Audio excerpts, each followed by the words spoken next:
आसिम रियाज ने जब खतरों के खिलाड़ी सीजन 14 में अपना जो कूल था वो लूज किया, काफी ज्यादा गुस्से में आ गए थे, हम सब ने देखा। उस वक्त की एक ऐसी बात अब नियति ने एक पॉडकास्ट में बता दी है जो कि हम सबको एपिसोड में नहीं दिखाई गई थी। जी हाँ दोस्तों, जैसा कि आप सब जानते हैं, खतरों के खिलाड़ी सीजन 14 में आसिम रियाज गए थे और काफी ज्यादा लड़ाई हुई उनकी अभिषेक के साथ। रोहित शेट्टी को भी आसिम रियाज ने कई सारी बातें कही थी। अब नियति ने, जो कि इस वक्त खतरों के खिलाड़ी सीजन 14 की कंटेस्टेंट हैं, उनका भी हाल ही में एक पॉडकास्ट हुआ जहां पर उन्होंने रिवील किया कि जो कुछ हमको आसिम रियाज की लड़ाई दिखाई गई है वो बस 10% है। बाकी जो 90% और जो चीजें हुई हैं वो बाहर जनता को पता ही नहीं है। वो सारी की सारी बातें जो हैं वो एपिसोड में दिखाई नहीं, टेलीकास्ट की नहीं, सारी की सारी एडिट की है। तो मैं आपको बताने वाला हूं कि नियति ने क्या क्या कहा। नियति का जो पॉडकास्ट हुआ वहां पर उनसे पूछा गया कि आसिम रियाज वाले इंसिडेंट को लेकर आप क्या कहना चाहती है। तो यहां पर नियति ने कहा कि जब आसिम वाला इंसिडेंट हुआ था तब वहां पर आसिम जो है वो इतना ज्यादा गुस्से में आ गया था। रोहित शेट्टी को भी उसने कई सारी बातें कही थी।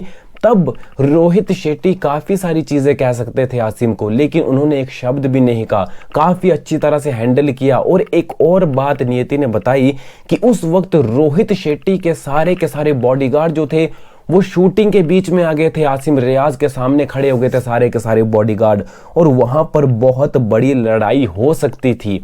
नियति ने बताया कि सारी की सारी जो चीजें थी वो रोहित शेट्टी ने इस तरह संभाली थी, अगर वो नहीं संभालते तो वहां बहुत बड़ी लड़ाई हो जाती। बहुत सारी चीजें एपिसोड में नहीं दिखाई गई। बॉडीगार्ड वाला जो पूरा का पूरा सिस्टम था वो दिखाया ही नहीं गया हमको, जबकि नियति का कहना है कि वहां पर रोहित शेट्टी के बॉडीगार्ड भी आ गए थे। जिसके बाद नियति ने कहा कि आसिम वहां से चले गए, जिसके बाद रोहित शेट्टी ने यह फैसला लिया कि अब आसिम इस शो में नहीं आएगा, अब आसिम इस शो में किसी को भी नहीं दिखाई देगा। तो ये सारी की सारी चीजें हम वहां पर हुई थी जो कि हमको नहीं दिखाई गई थी। और यहाँ पर आसिम रियाज ने यह भी कहा था कि मेरी वजह से इस शो को पॉपुलैरिटी मिल रही है, मेरी वजह से टीआरपी मिल रही है इस शो को। और रोहित शेट्टी ने इतनी बड़ी बड़ी बातें पूरी तरह से एब्जॉर्ब कर ली और एक भी बात का जवाब नहीं दिया, जबकि रोहित शर्मा बहुत सारी चीजें वहां पर कह सकते थे।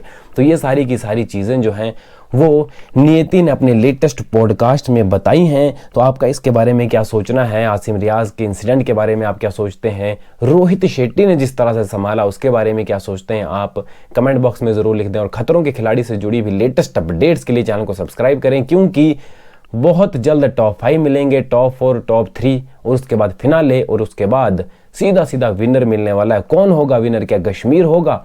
कमेंट बॉक्स में आप जरूर लिख दें, मैं तो आपको बता ही दूंगा। और चैनल को सब्सक्राइब जरूर कर ले, बेल आइकन को प्रेस कर दें, वीडियो को लाइक और शेयर जरूर कर दो यार।